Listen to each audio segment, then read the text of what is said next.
Hello everybody, this is John Mark Johnson Jr. again, host of Reformed GGA, and today I'm going to be talking on a couple of subjects. I've already decided what the video title is going to be, and so that will guide where everything goes from here. The video title is going to be The Repugnance of Christianity and Anticipating My New Gun. So, in the order named, let's talk about the first one. The Repugnance of Christianity. Those of you guys who have been following my channel, especially from the beginning, you know that the Reformed in Reformed GGA stands for Reformed Christianity. I'm a Reformed Christian, and that is the basis on which this channel stands. I am first and foremost a Reformed Christian, and I also happen to be someone who owns guns and advocates for the ownership of guns, so on and so forth. But what I've been coming to understand, and I already understood to begin with, but I just keep getting reminded of this almost every time I get online to check the channel and check updates and those kinds of things, and that is that the modern world, and especially modern America, is very, very, very anti-Christian right now. And you might say, oh no, there's plenty of, Republicans that are Christian, and there's these groups over here that are Christian, and, there's lots of people in the gun community that are Christians, and so, it's good, you're with us, we're okay. I'm not talking about common American Christianity. I'm talking about biblical Christianity. I'm talking about Reformed Christianity. I'm talking about people who actually believe that the Bible is the standard, the only infallible standard for life and practice, as it applies not just to me on Sundays, but to every day of the week, to every area of life, and to every person, Christian or not, that has ever existed or ever will exist. When you put it like that, people start to ruffle the feathers a little bit. And then if you go all the way out and you actually say what the Bible says, and that is that there is indeed a creator who has the right to do with his creations as he sees fit, and you are one of those creations, then you're going to offend a whole lot of people. Because in modern America, the mantra is autonomy. My body, my choice. Well, biblical Christianity runs right up against that. Biblical Christianity says it's not your body, therefore it's not your choice. You are a creation of God. God has set particular rules and standards for society, for individuals, etc., etc., and He will hold you responsible for those standards. And He will hold you responsible for those standards, possibly in this life, but certainly in the age to come. And He has the right to do that, since you are a creation and He is the creator. You start putting things like that, because that's how the Bible puts it, and people really start to look at you really strange really quickly. And people don't like you very much anymore. Especially people in the gun community. There's lots of people in the gun community that are basically like, you know what, I have my guns and I like them and all that, and I don't want anybody else to be telling me how I should live my life. So a lot of them wind up as libertarians or full-on anarchists. And if you're the one guy in the room that's saying, no, you don't have any rights except for the rights that the Creator gives you, and along with those rights come certain responsibilities, then they all look at you like, who let this guy in here?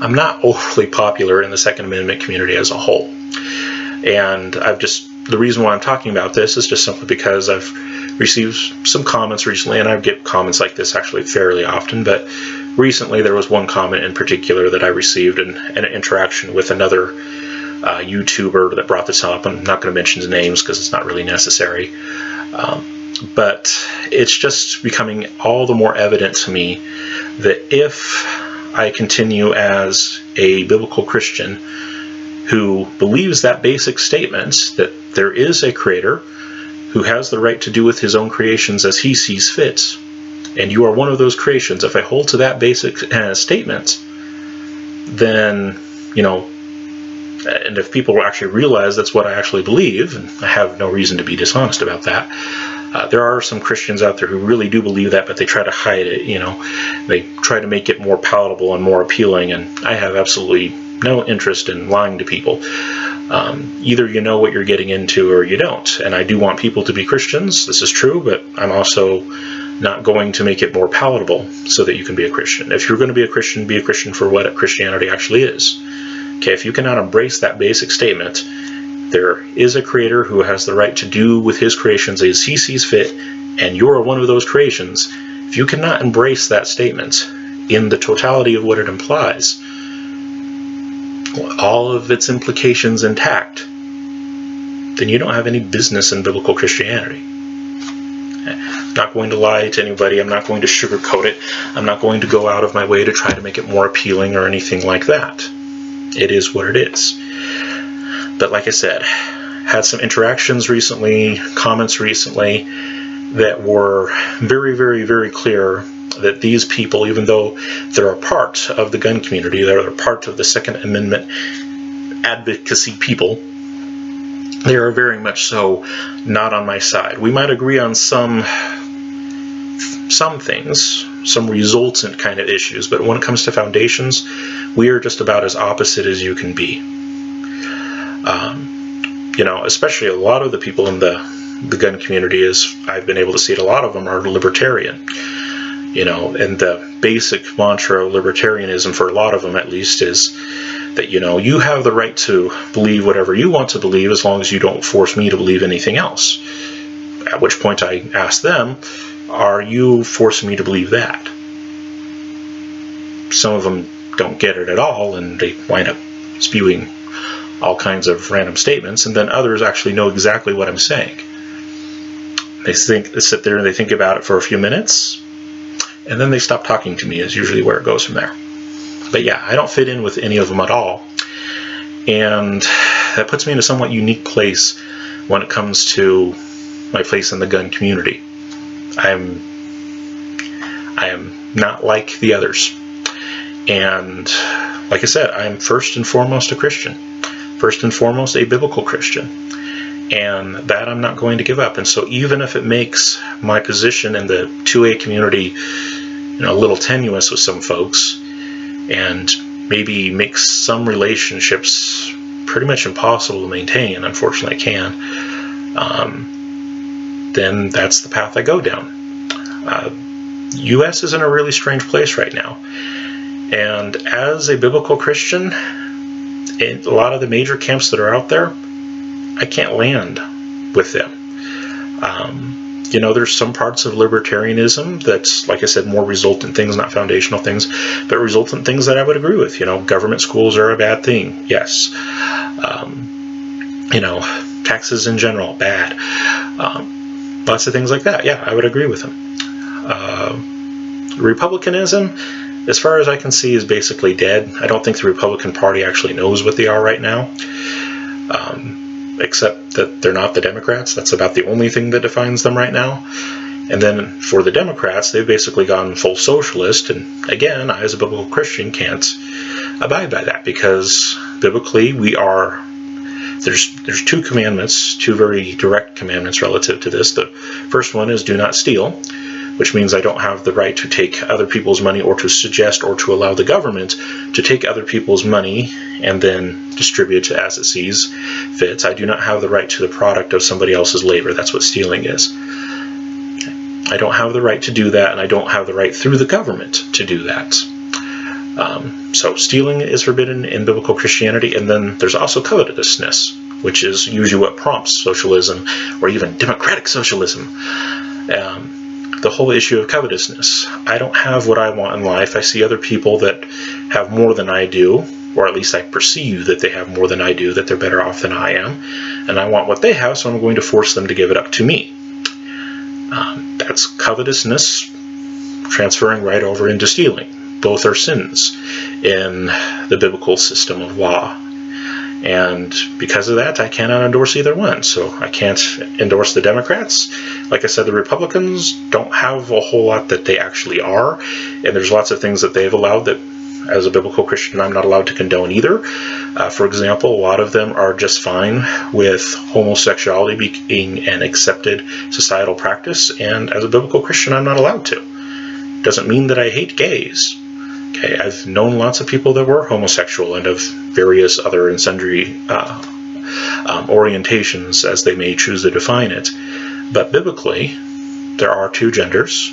And biblically, being outside of God's design for sexuality means that you're a rebel against him, and no, that is not allowable under biblical law. That is a crime in biblical law. It doesn't mean that there isn't a chance for repentance and those kinds of things, but it is only for the repentant. The idea that you are not the master of your life, that you're not the one who gets to determine what is right and wrong, is deeply offensive to a lot of people for a lot of reasons.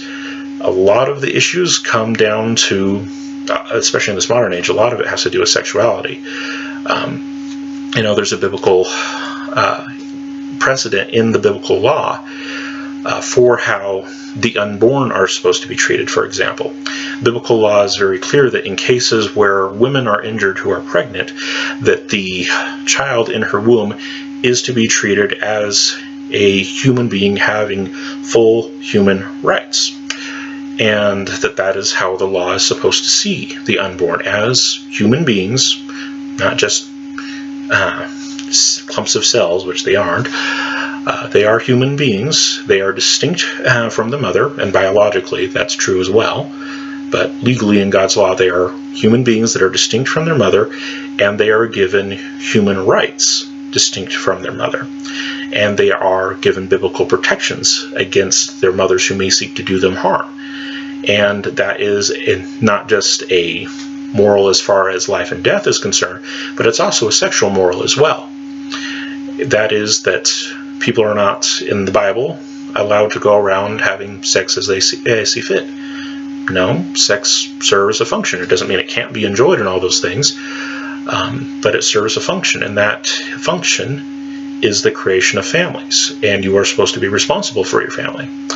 And one of the things that I find most deeply offensive as a biblical Christian is when I get people who come on my channel and say, women have the right to choose, and it's obviously some guy who's posting it, and I'm sitting there going, there's a lot of women that probably would keep their children if it wasn't for you men that are nothing but dirtbags who don't want the responsibility of dealing with your actions and raising your kids, and would rather have your kids die, and so you suggest it to your girlfriend or your wife or whoever it happens to be. And because of your input, because of your insistence, the child dies. Somebody died so that you can have responsibility-free sex. You're not a man. What you are is just nothing but a pile of scum as far as I'm concerned. Okay, that whole idea that it's her body, her choice, for biblical Christians, that's not even remotely a question for us. Biblical precedent is clear.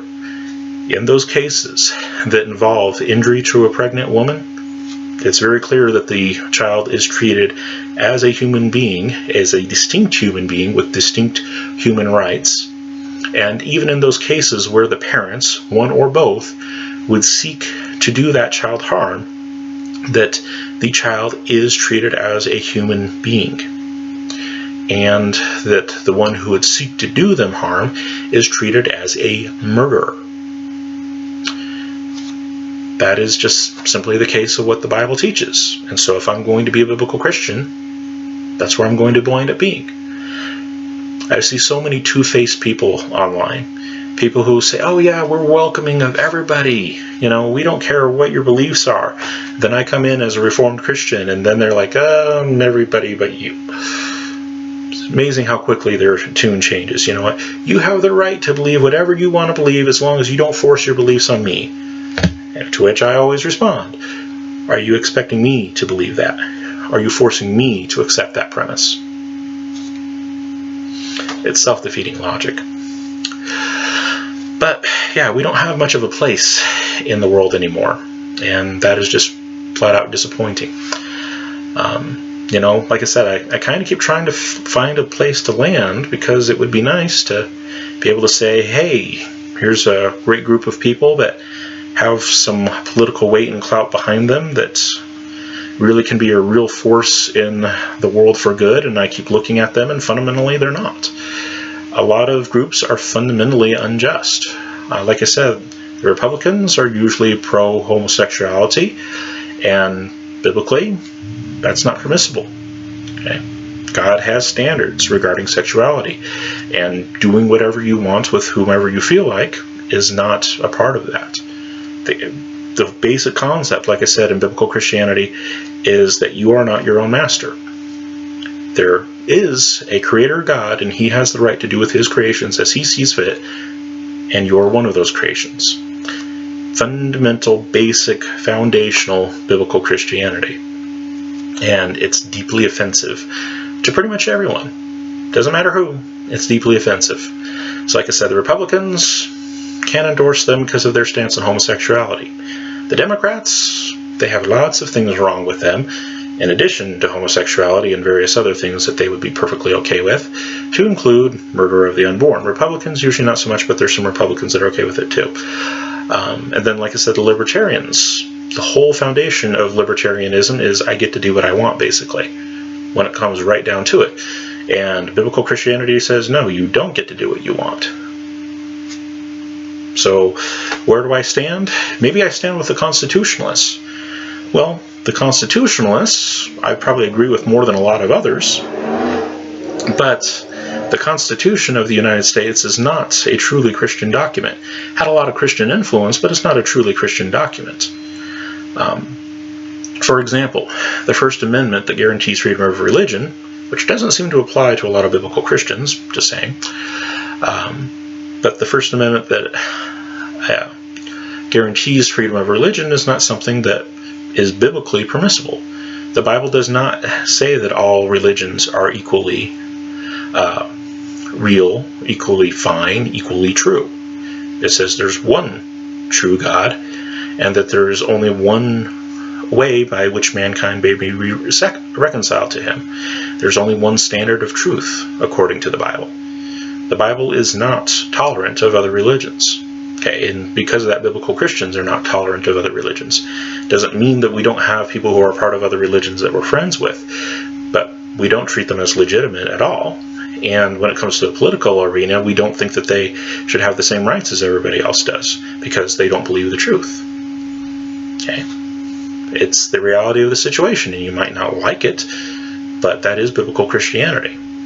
And because of that, and because biblical Christianity is so specific about saying that there is a source of righteousness, and it's not something that man gets to dictate terms on, it's not something that man can negotiate, etc., etc., it doesn't really fit in with any of the modern political movements that are out there in America right now. And so I'm over here, getting these comments and all these things that come through, and people are always amazed, why don't you agree with us on this? Why aren't you for my body, my choice? Why aren't you okay with socialism? Because everybody knows that Jesus was a socialist. No, he wasn't. He believed in the Decalogue too. Okay, totally and completely fallacious on their part, but it surprises a lot of people. Why aren't you one of us? Well, and that's because biblical Christianity isn't an American thing. Okay, it is not guided by the progress of thinking in America. Where Americans have wound up coming out on different issues is not what dictates what biblical Christianity does.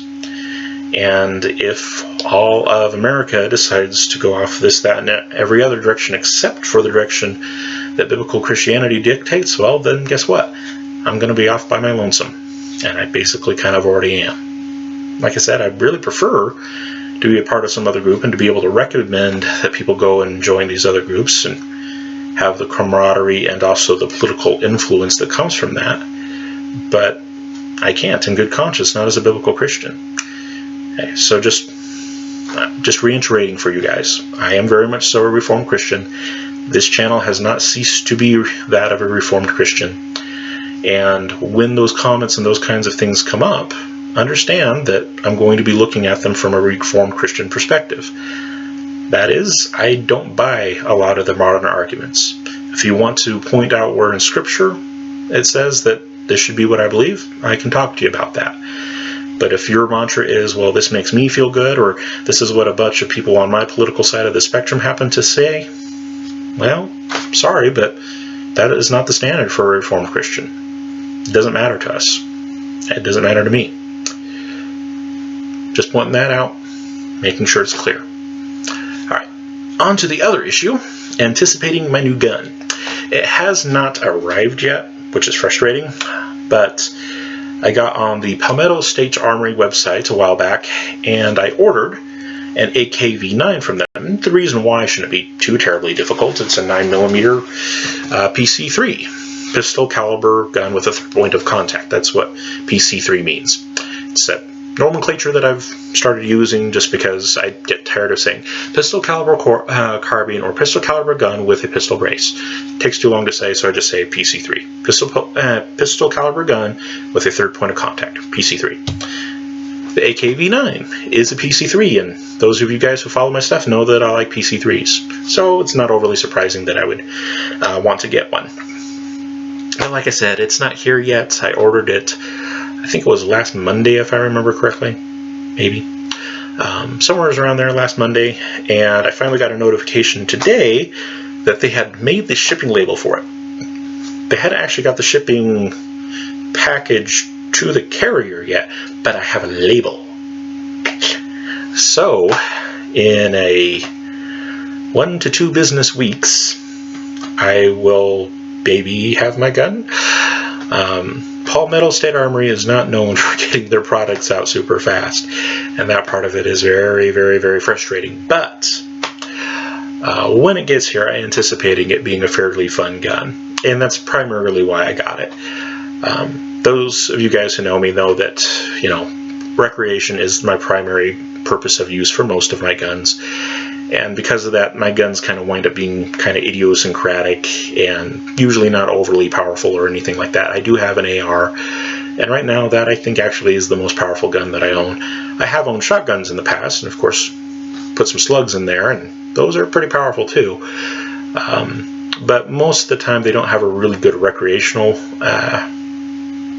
quality to them, and I don't wind up liking them very much. So yeah, the last shotgun I had, I wound up selling, and it didn't function very well anyways, and there's a video out on that. I do eventually at some time plan on replacing it, because having a shotgun is just a good general thing to have. And so I do want to replace it at some point, I just haven't gotten around to it. And like I said, I do have an AR, and it's a very functional gun. It works, does everything it's supposed to, but it's kind of a heavy gun, especially a front heavy, because it has a heavy profile barrel on it. It also has a fairly heavy optic on it that weighs over a pound.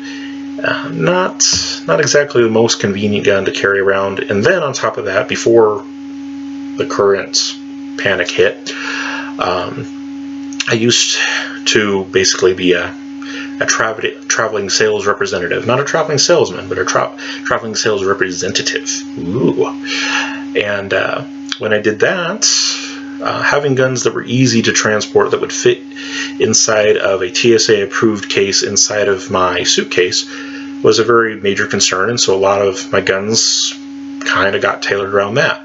And the gun that I currently use as my bedside gun was a gun that was designed to fill that particular role, and it's a CZ Scorpion Evo 3 S1 pistol with a pistol brace. Let me see here. I actually got it right here. And this one is hot because it is doing self-defense duty. But it's this one right here, and this one packs up into a fairly small package because the brace is, of course, foldable. And so it's very easy to put into my suitcase in a lockable case of its own. And it does quite well as a traveling bedside gun. Fits the size requirements real well. And of course it has a third point of contact on it so that I can achieve better accuracy than I could with a handgun, which is the whole reason of having a PC3 over a handgun. Obviously a handgun would be easier to transport in terms of size and weight, but your range with a handgun is usually limited, at least for most people. Don't intend to shoot nearly as well with a handgun as you do with a rifle, even if it is in the exact same caliber. So, you know, my gun choices are just a little bit weird. But this gun, the AKV9 that I plan on getting, is just going to be entirely a recreational gun. Yes, technically, if need be, it could be forced into some other roles, but that's not really what I intend for it. And that's kind of the same idea behind this gun. This one I've already checked and cleared off camera, but I'll go ahead and do it just for the sake of due diligence. Empty magazine. Then I can see inside the chamber, can feel inside the chamber, it is empty. Reinsert the empty magazine, the gun is clear. But this gun, when I first got it, this is the CZ Evo 3 S1 carbine. And when I first got it, I intended to use it as a recreational gun as well. It is kind of long, and so it's obviously not very travel friendly. At one point I did wind up using it as a travel gun because I found out it actually did fit in one of the case configurations I had at the time, but I had to get another suitcase and it was smaller and it no longer fit this thing. But at the time I actually could, but my original purpose in getting it was not to do that with it. It was just a recreational gun. 9mm, relatively cheap to shoot, has a decent recoil impulse just because it's blowback, and blowback guns tend to have a little bit more recoil anyways, and so it simulates other kinds of guns fairly well, like the AR or other guns that I might try to get. It doesn't simulate a 12 gauge overly well, but simulates a lot of intermediate type of rounds decently well. And it's also just a hoot, and it's fun, and it's cool. And that's basically why I got it. And I still use it for that, and there's lots of times that I do take this out just for the sheer recreational fun of it. And I've also found that it's a fairly decent introductory type training gun. You know, some of the people that I go shooting with don't really have a whole lot of experience with firearms, and having something that's on the longer side is sometimes nice for those people, just in terms of safety issues and those kinds of things. It's a little bit easier for them to keep, you know, muzzle control in mind when the muzzle is, you know, over a foot long. Makes it a lot easier to be aware of it. And also in terms of recoil control and whatnot, controlling something that you can actually shoulder. And since this one is legally a rifle, it's perfectly legal to shoulder it, and that's how it's designed to be used. That is definitely more convenient for a lot of people. As a training platform for getting used to semi-auto rifles, this, I think, does have a place. And especially given that it's relatively cheap to shoot, it certainly has a place. You know, it's not as weak and wimpy as a 22. 22s, you get a lot of good basic training out of those as well, in terms of safety, general firearms handling, what the different controls do.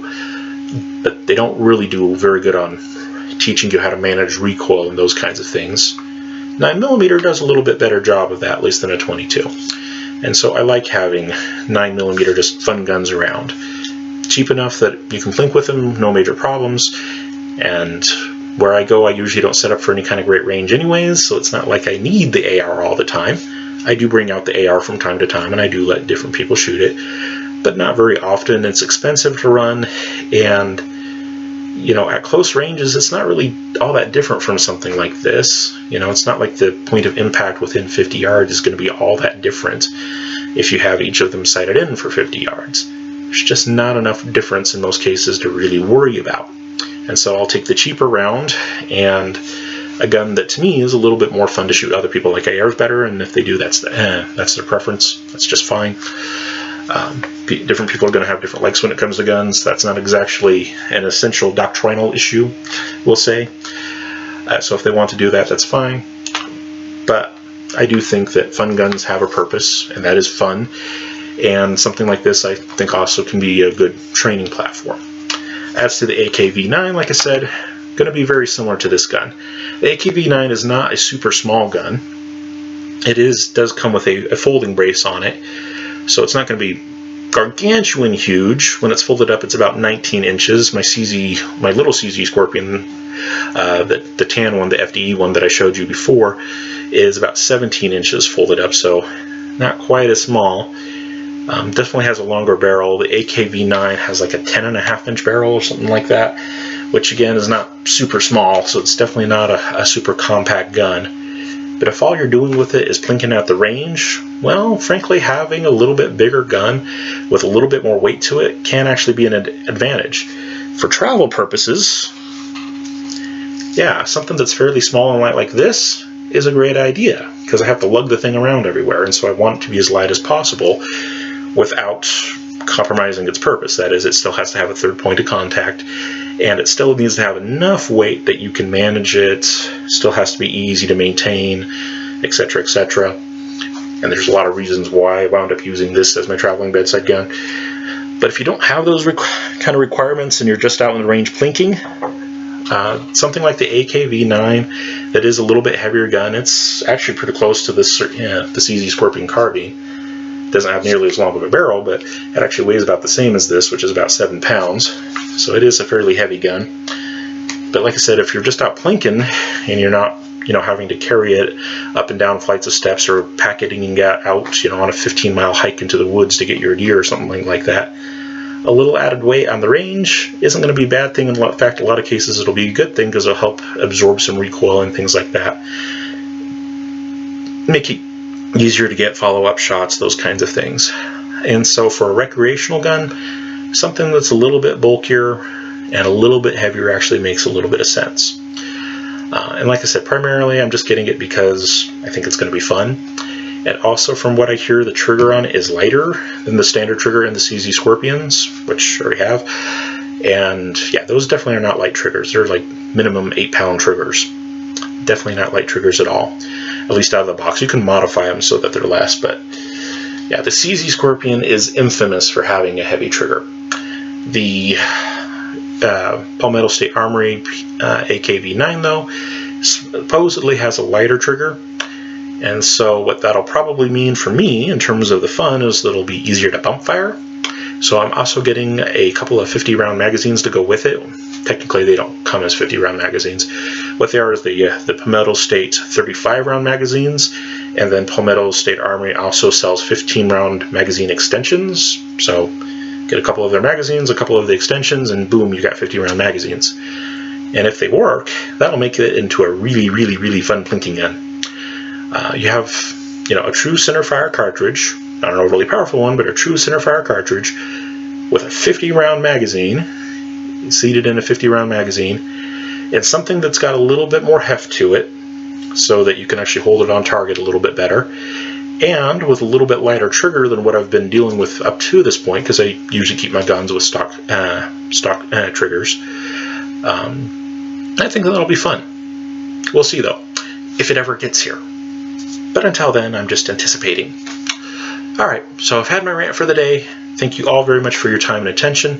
For those of you who are in Christ, go with God and be blessed. For those of you who are not, I pray that you would come to understand the true Christ of the Bible and accept Him, submit to Him as He actually is, the Lord of your life. Bye-bye.